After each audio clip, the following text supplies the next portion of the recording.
My impressions of an update on the EcuTek. So I finally got tuned. I've been running with a bunch of mods for a couple years now. Most recent mod I got was the Fast Intentions resonated test pipes. When I got these test pipes, I started getting check engine lights, and just overall the car wasn't running smooth. So I decided to schedule an appointment to get my car tuned at RT Tuning out in Montgomeryville in Pennsylvania.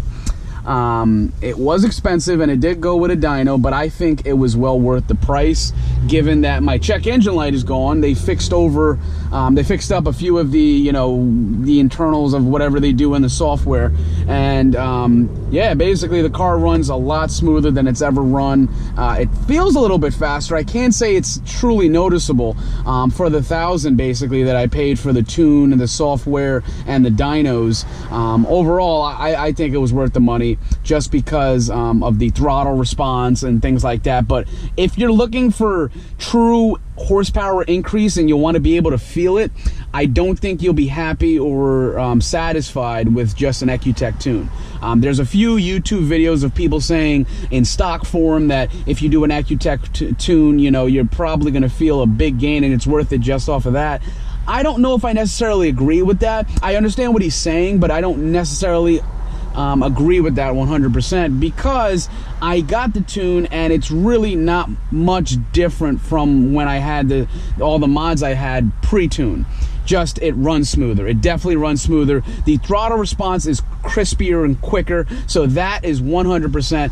But horsepower, if you're looking for a real, feel it as soon as you mash the pedal when you leave the tuning shop, you're not going to get that, in my opinion, from my results. Everybody's car is different. I drive an Infiniti 2015 Q50, 3.7 liter. A lot of people, I think they look at my videos and they go, wow, that exhaust, that sounds deep. How does it have that purr? And it's because it's not the twin turbo variant that you find in the Red Sport or the Silver Sport Q50. That's all they make now. My year was 2015, which was actually the last year that they offered the 3.7 liter. Now the Q50s and the Q60s being the coupe, they only offer it in the V6 twin turbo variant, which is awesome. I definitely think at some point,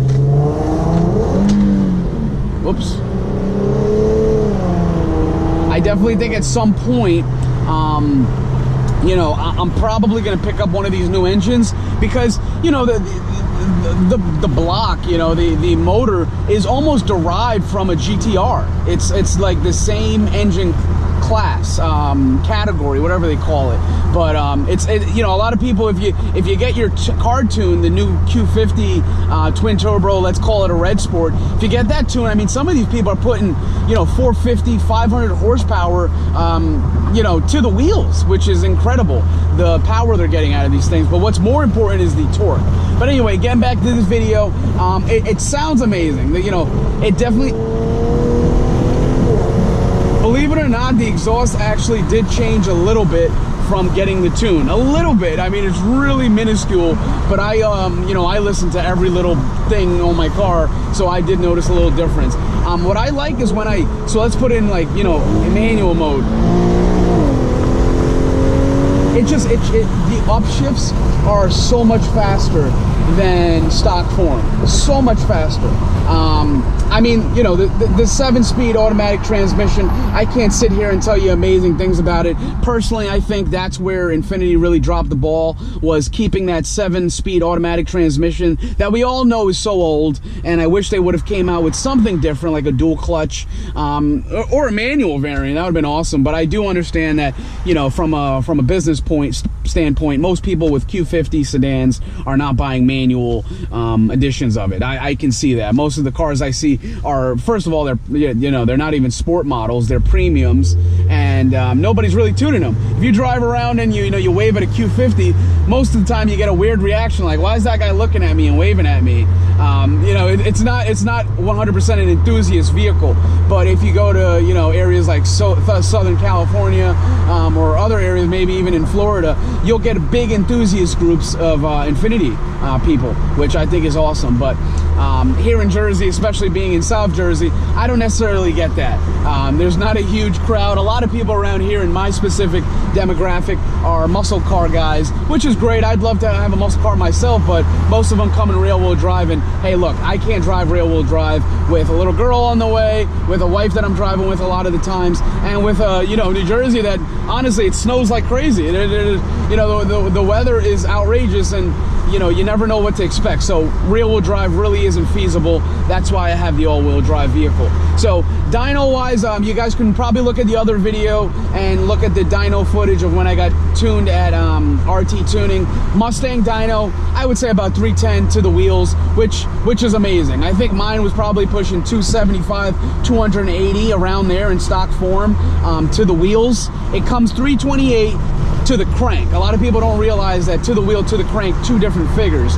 But yeah, it comes 328 from the factory to the crank, but to the wheels it's around 275, 280. Mine's is now pushing about 310 to the wheels. 265, 270 torque is I think what I put out on the Mustang dyno. So I know a lot of people do dyno jets. Some people use Mustang dyno. A lot of people say Mustang dynos are a lot more conservative, and you know, the dyno jets are more liberal. Who knows? I don't know, but that's what my output was. I do plan on doing a few other things, but that's where we stand at this exact moment. Just wanted to give you guys an update and a little video on my EcuTek software, what I like about it. What I love about it is it's faster, it's quicker.